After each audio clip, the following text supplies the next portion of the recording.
Hello everyone, today I will discuss about embryogen in monocot plant.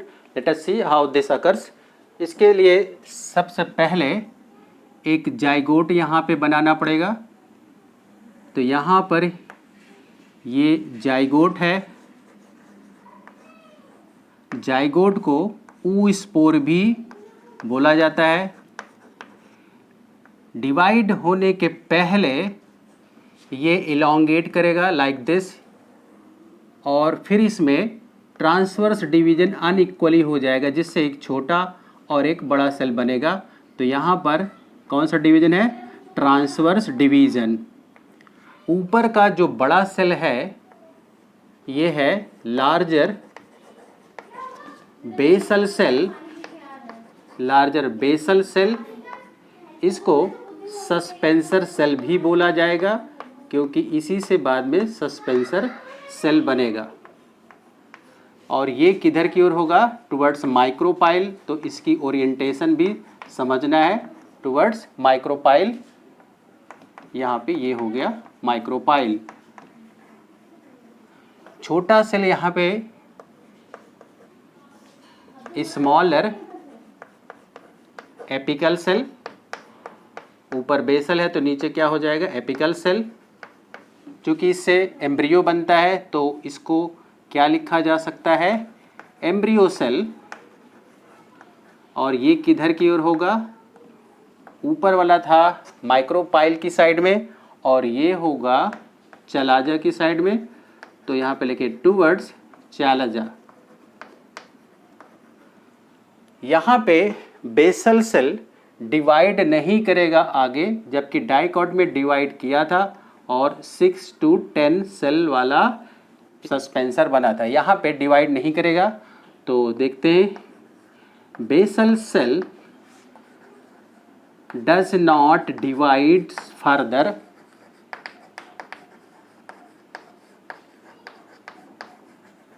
And directly changed into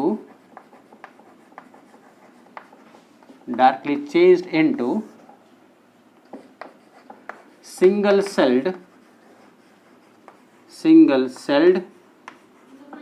suspensor. अभी इसको diagram से देखेंगे किस तरह से ये स्ट्रक्चर बनेगा। जबकि ये वाला सेल डिवाइड करेगा तो यहाँ पे डिवीजन होगा, डिवाइड बाय ट्रांसवर्स डिवीजन। और इसमें क्या हो जाएगा? 2 सेल बन जाएगा, फॉर्मिंग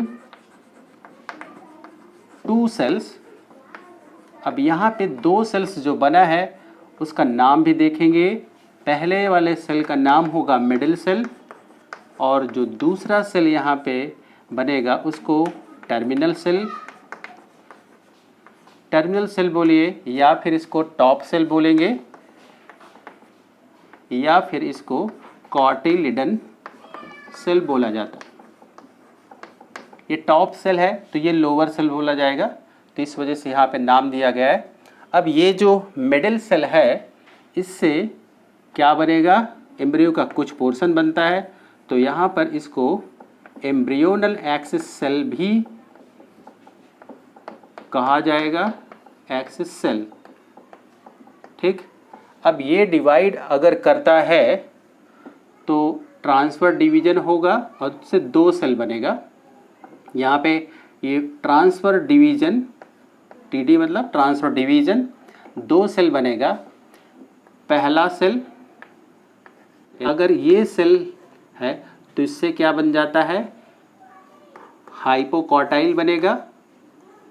हाइपोकॉटाइल पहला सेल बनाएगा, और जो इसमें दूसरा सेल बनेगा सेकंड सेल, ये रेडिकल को बनाएगा। अब यहाँ पर ये आपने 3 सेल देख लिया, सस्पेंसर, मिडिल सेल और ये टर्मिनल सेल। इन तीनों को अगर डायग्राम से देखना है तो कैसे देखेंगे? सस्पेंसर सेल को, मिडिल सेल, और यहाँ पर ये टर्मिनल सेल। अब इसको डायग्राम से यहाँ पे देख लेते हैं। तो ये सस्पेंसर सेल है, कुछ इस तरह से, ये देखिए सस्पेंसर सेल हो गया। इसके नीचे ये मिडिल सेल, और बाद में यहाँ पे क्या बनेगा इस तरह से, ये टर्मिनल सेल। तो आप यहाँ पे इसको इस तरह से समझ लेंगे, this is suspensor cell, this is middle cell and this is the, यहाँ पे देखिए क्या लिखा हुआ, टर्मिनल सेल। तो इस तरह से 3 सेल यहाँ पे आपने इसको देख लिया। अब ये सेल डिवाइड करेगा, तो यहाँ पे लिखेंगे डिवाइड्स बाय ट्रांसफर डिवीजन पहले, देन बाय लॉन्गिट्यूडिनल डिवीजन, और क्या बना देगा, एंड फॉर्म ऑक्टेंट स्टेज, और ये स्टेज प्रो एम्ब्रियो स्टेज है।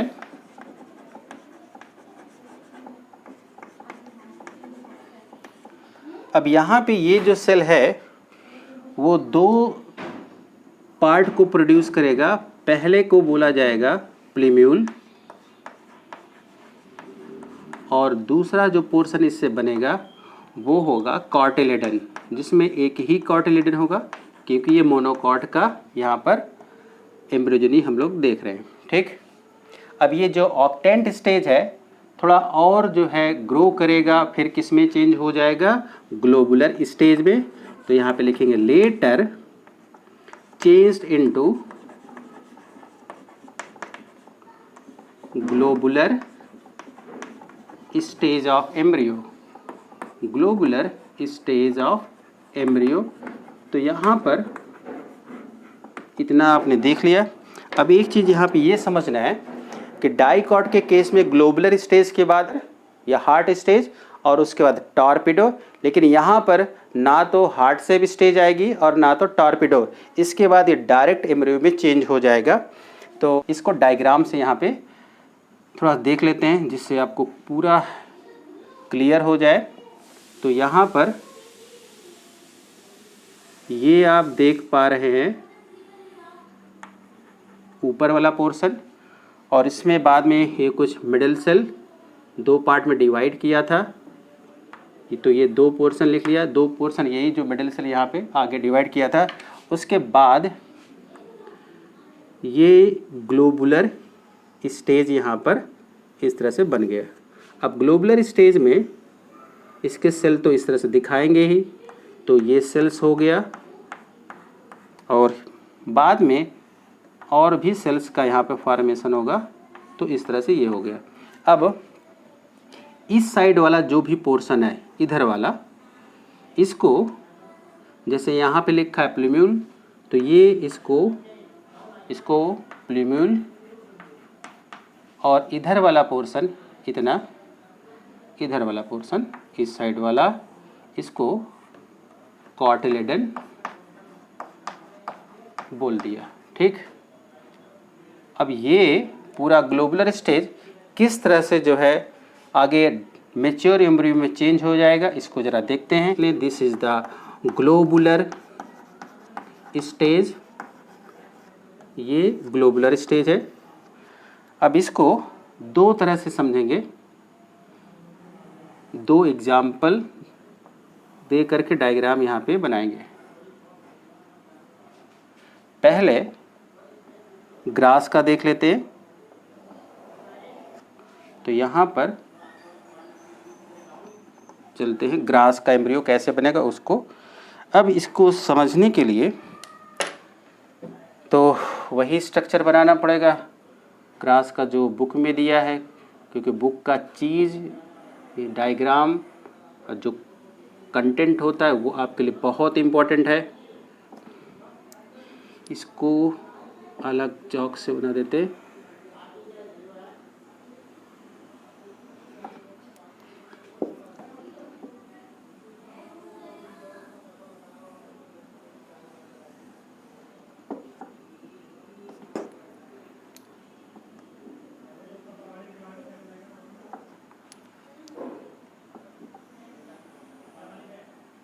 ये देखिए। अब इसके अंदर का क्या कंपोनेंट है उसको यहाँ पे इस तरह से समझ लेते हैं। ये कुछ इस तरह से स्ट्रक्चर इसके ऊपर होगा।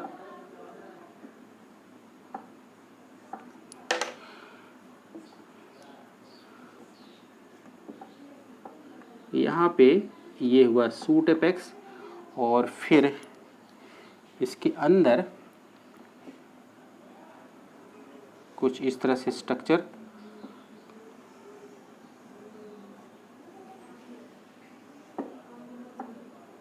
और इसको थोड़ा सा इस तरह से बना लेते हैं।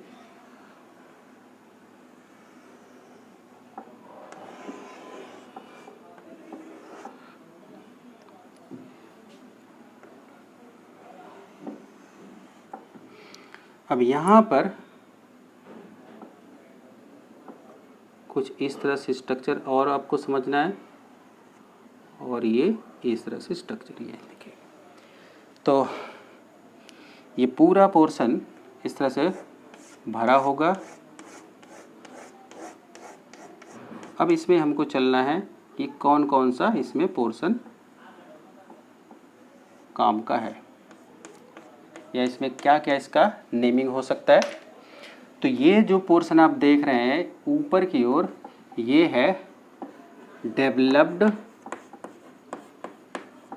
Single cotyledon, developed single cotyledon. इसको किस नाम से बोला जाएगा? स्कूटेलम। नाम आप यहाँ पे अच्छे से दिखेगा, स्कूटेलम। स्कूटेला का मतलब होता है सीड लाइक, जो कि इसका स्ट्रक्चर हो जाएगा।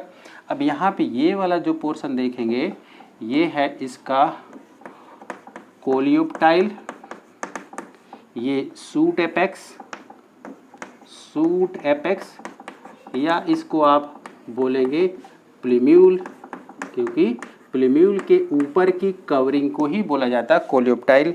और यहाँ पे देखिए ये कॉटिलेडन डेवलप्ड था और ये रिड्यूस्ड कॉटिलेडन है। एम्स में क्वेश्चन पूछा गया है रिड्यूस्ड कॉटिलेडन का नाम क्या है, तो इसको आप इम्पॉर्टेंट मान के चलेंगे। Reduced cotyledon called as epiblast. तो ये हो गया आपका एम्स के लिए पॉइंट।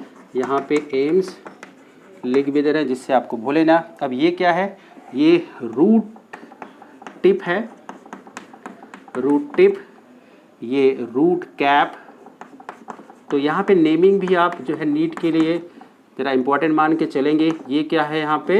ये है कोलियोराइजा, जो कि किसके लिए कवरिंग बनाता है। तो ये जो पोर्शन है ये आप समझेंगे रेडिकल की तरह समझ लीजिए। तो यहाँ पे रेडिकल भी लिख सकते हैं, जो किससे कवर्ड होता है? कोलियोराइजा से। तो ये किसका पोर्शन है? This is the LS longitudinal section of grass embryo. तो ग्रास एम्ब्रियो के केस में कुछ इस तरह से आपको इपीब्लास्ट दिखाई पड़ता है, बाकी में इस तरह से ज़्यादा क्लियर नहीं होता। तो ये हो गया आपका ग्रास का। अब यहाँ पर मेज एम्ब्रियो को बना के देखते हैं। तो ये कुछ इस तरह से हमने स्ट्रक्चर को बनाया। इसके नीचे कुछ इस तरह से एम्ब्रियो का पोर्शन और कॉटिलेडन का पोर्शन होगा। तो फटाफट यहाँ पे इसको देख लेते हैं क्या है ये।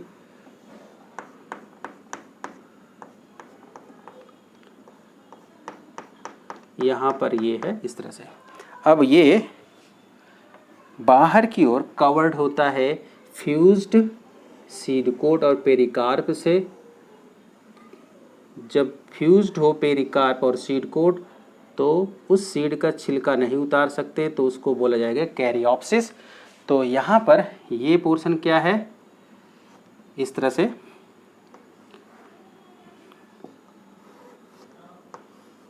ये देखिए। अब इसमें नेमिंग करते हैं जिससे आपको सब चीज़ क्लियर हो जाए। ये ऊपर का है fused seed coat plus pericarp. ध्यान रखेंगे जब इस तरह से होता है तब उस तरह के फ्रूट को बोलेंगे कैरियोप्सिस। अब यहाँ पर ये क्या है? स्टार्ची एंडोस्पर्म, क्योंकि स्टार्च इसमें भरा होता है, तो ये हो गया स्टार्ची एंडोस्पर्म। एंडोस्पर्म कीप्लॉइडी आपको पहले से पता है, यहाँ पे दोबारा लिख दे रहे हैं। और ये जो सेल देख रहे हैं बाहर की ओर, ये सब सेल, ये है proteinaceous aileron layer. Proteinaceous aileron layer, ये कुछ इस तरह से। और इसको भी आप ट्रिप्लॉइड समझेंगे, क्वेश्चन में आपको मदद करेगा। ये वाला पोर्शन क्या है, यहाँ पे ये होगा प्लीम्यूल, और ये है इसका रेडिकल। अब यहाँ पर ये ऊपर की ओर ये क्या है, इसको जो कवर कर रहा है ये वाला, ये है कोलियोटाइल। कोलियोटाइल, ये देखें। और यहाँ पर ये क्या है, कोलियोराइजा। तो इस तरह से आपने ये मेज का भी देख लिया। तो यहाँ पे लिख दे रहे हैं क्या है, एलिस ऑफ मेज सीड, जो कि यहाँ पे किसको दिखा रहा है, एम्ब्रियो को। तो इसमें बहुत सारे इंपॉर्टेंट क्वेश्चन पूछा जाता है, तो पूरा डिटेल का स्ट्रक्चर आप देख लीजिएगा। तो यहाँ पे ये स्ट्रक्चर जो आपने देखा, इसके बाद हमको ये देखना है कि मोनोकॉट के केस में किस टाइप का एम्ब्रियोनी पाया जाता है। डाइकॉट में आपको हमने बताया था कि कैसे होता है, क्रूसीफर टाइप। यहाँ पर जरा देखते हैं कैसे आपको समझना है, तो इसको नोट करके देख लेते हैं।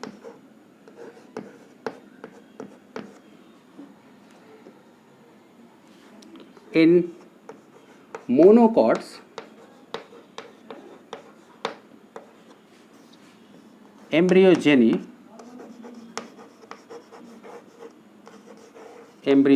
इज, देखिए यहाँ पे क्या लिख रहे हैं, सैजिटेरिया type.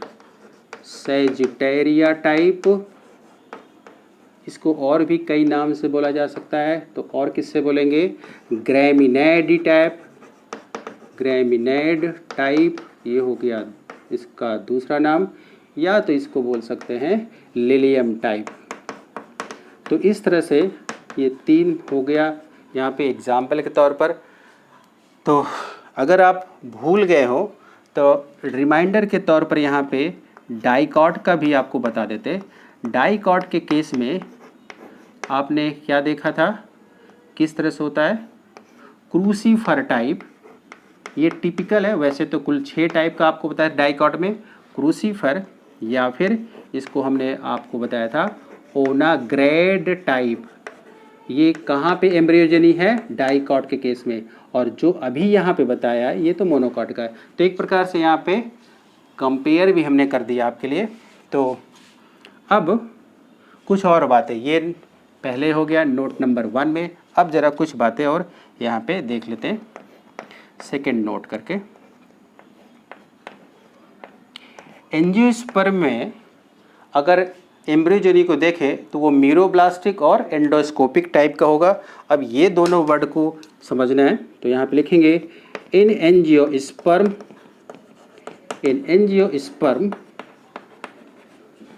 Embryogeny is meroblastic and endoscopic type. Endoscopic type. अब ये दोनों कौन सा टर्म है, इसको समझना पड़ेगा। अब इसको देखते हैं क्या है।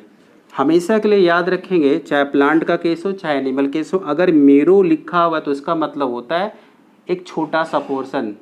तो यहाँ पर इस वाले पोर्शन से ही एम्ब्रियो बन रहा है, इससे नहीं बन रहा है। तो देख रहे हैं एक छोटे से पोर्शन से बन रहा है, तभी इसका नाम बोला गया है मीरोब्लास्टिक। तो देखते हैं यहाँ पे क्या इसको लिखा जा सकता है। When a portion is involved in embryo formation, then it is known as muroblastic. तो ये टर्म भी आप ध्यान में रखेंगे। म्यूरोब्लास्टिक क्या होता है, एक छोटा सा पोर्शन जब यूज होगा तभी ये वर्ड इस्तेमाल होगा। अब यहाँ पे देख लेते हैं ये क्या है, यहाँ पे लिखा हुआ है एंडोस्कोपिक, इसको भी यहाँ पे डिफाइन कर लेते हैं। देखिए अगर आप देखेंगे यहाँ पर इससे एम्ब्रियो बन रहा है, इस वाले सेल से एम्ब्रियो बन रहा है और एक किधर की ओर है, चलाजल साइड में। तो जब एम्ब्रियो का फॉर्मेशन चलाजल साइड की ओर हो तभी इसको बोला जाएगा एंडोस्कोपिक, या ऐसे बोल सकते हैं अवे फ्रॉम द माइक्रोपाइल। तो जरा इसको भी यहाँ पे चलिए देखते हैं। When embryo formation, when embryo formation takes place towards chalaza, chalaza लिखो या फिर लिखो चलाजल एंड, लिखो चलाजा या फिर चलाजल एंड, और away from micropyle, then it is called as endoscopic development। तो जो आपने हेडिंग किया उसको यहाँ पे इस तरह से समझ लिया, एंडोस्कोपिक डेवलपमेंट। तो कभी कभी इस तरह से क्वेश्चन पूछा जाता है। तो आपने नोट में 2 पॉइंट देख लिया, नोट नंबर 1, नोट नंबर 2। अब एक पॉइंट और देखते हैं, ज़रा देखते हैं यहाँ पर, क्योंकि उन्होंने बहुत इंपॉर्टेंट काम किया। तो ये नेक्स्ट पॉइंट है, फादर ऑफ इंडिया की बात करें तो इसलिए इंडियन प्लांट एम्ब्रियोलॉजी, यानी कि एनिमल को भी नहीं यहाँ पे बता रहे, केवल प्लांट के लिए एम्ब्रियोलॉजी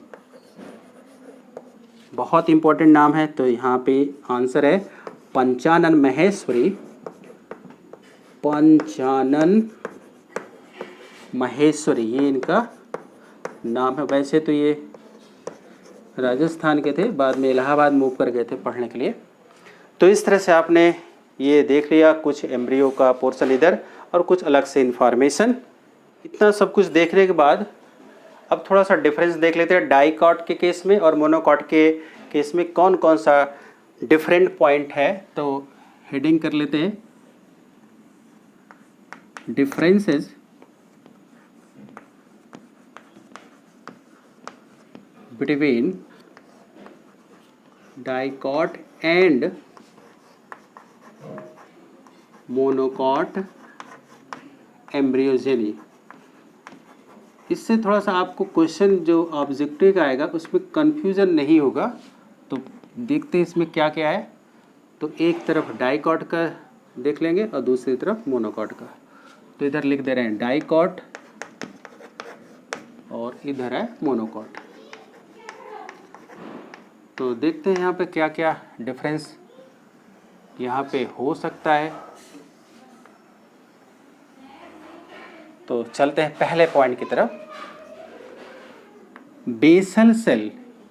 यानी कि देखिए यहाँ पे कुछ हम बना दे रहे हैं सेल, जिससे आपको समझ में आ जाए। ये 2 सेल है यहाँ पर, ऊपर वाले सेल का नाम है बेसल सेल और नीचे है यहाँ पे टर्मिनल सेल, डाइकॉट का केस है। अब यहाँ पर पहला पॉइंट देखते हैं, basal cell produces 6 to 10 celled सस्पेंसर। ये डाइकॉट के केस में 6 से 10 सेल वाला होगा। यहाँ पर ऐसा नहीं है, यहाँ पर सिंगल सेल होगा। तो यहाँ पे लिखेंगे basal cell produces single celled suspensor. यहाँ पे देख रहे हैं ये सिंगल सेल, आपको समझ में आ जाएगा। तो ये पॉइंट बिल्कुल क्लियर हो गया होगा। दूसरा पॉइंट है इसमें टर्मिनल सेल के लिए, टर्मिनल सेल प्रोड्यूसेस एम्ब्रियो, यही एम्ब्रियो बनाता है। लेकिन डाइकॉट के केस में एक्सेप्ट रेडिकल होगा, रेडिकल किसी और से बनता है और आपको हमने बताया होगा कि ये किससे बनता है, हाइपोफाइसिस से बनेगा। और यहाँ पर पूरा का पूरा एम्ब्रियो किससे बनेगा, टर्मिनल सेल में। तो यहाँ पे देखेंगे terminal cell produces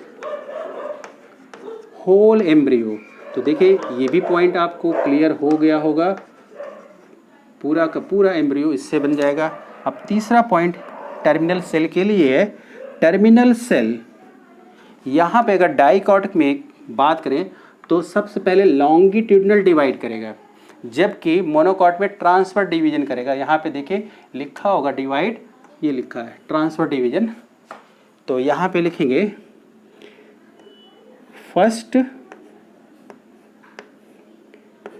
divide by longitudinal division. तो इधर का पोर्शन क्या हो जाएगा, तीसरा डिवाइड बाय, यहाँ पे क्या होगा, ट्रांसवर्स डिवीजन। तो देखिए ये भी आपका क्लियर हो जाएगा। पॉइंट नंबर 4 की अब बात करेंगे। नंबर 4 देखेंगे कौन सा पॉइंट हो सकता है। अब यहाँ पे कोलियोराइजा, कोलियोप्टाइल और स्कूटेलम नहीं होगा, वो इधर ही होगा। तो इधर देखेंगे स्कूटेलम, स्कूटेलम ये कैसा होता है, सील्ड लाइक। ये नीट का क्वेश्चन है, ज़रा शेप को देखिएगा, सील्ड लाइक। एक्चुअली में ये लैटिन वर्ड से डिराइव है, उसका नाम स्कूटेला, जिसको हम सील्ड वो ही बोलते हैं। और ये नीट का क्वेश्चन 2 साल पहले पूछा जा चुका है, सील्ड लाइक। ये और क्या होगा, कोलियोप्टाइल एंड कोलियोराइजा।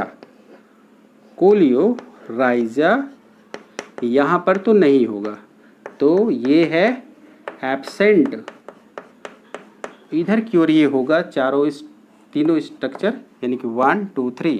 तो लिखेंगे ऑल दीज 3 प्रेजेंट्स यहाँ पर होगा। अब लास्ट पॉइंट देखेंगे।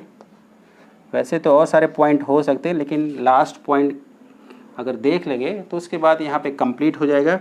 वो बहुत सिंपल सा, डाइकॉट का मतलब है 2 कॉटिलिडन होंगे। तो यहाँ पे लिखेंगे number of cotyledon, number of cotyledon यहाँ पर होगा 2 और यहाँ पर होगा इट इज़ 1, तभी तो यहाँ पर बोला गया है मोनोकॉट। तो इस तरह से आपने ये डिफरेंस भी देख लिया। तो ये पूरा कंप्लीट हो गया है। आई होप आपको समझ में आ गया होगा। अगर कोई भी क्वेरी इससे रिलेटेड है तो आप कमेंट बॉक्स में बताइए। इसको लाइक करिए, शेयर करिए और सब्सक्राइब भी करिए, जिससे आगे की वीडियो इन्फॉर्मेशन आपको मिल सके। तो एंजॉय करिए।